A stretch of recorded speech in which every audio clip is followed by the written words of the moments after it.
আপনারা দেখতে পাচ্ছেন আমাদের হোটেলে আজকে বানানো হচ্ছে পনির এগ রোলের নাম, ঠিক আছে। তো যারা খেতে চান, ভালোবাসেন, অনেক জায়গায় আছে পনির রোল বানায় না, আসলে আমাদের হোটেলে বানানো হয়। আপনারা কন্ট্যাক্ট করতে পারেন আমাদের সাথে, ঠিক আছে।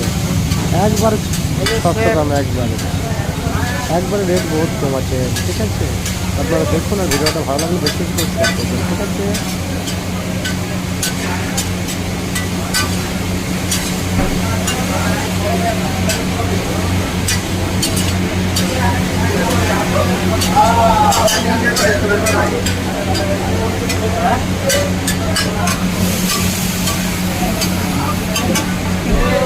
ঠিক আছে, ঠিক আছে। মুখটা নাও একটু। এই যে সেফ তাকাও, এই যে সেফ।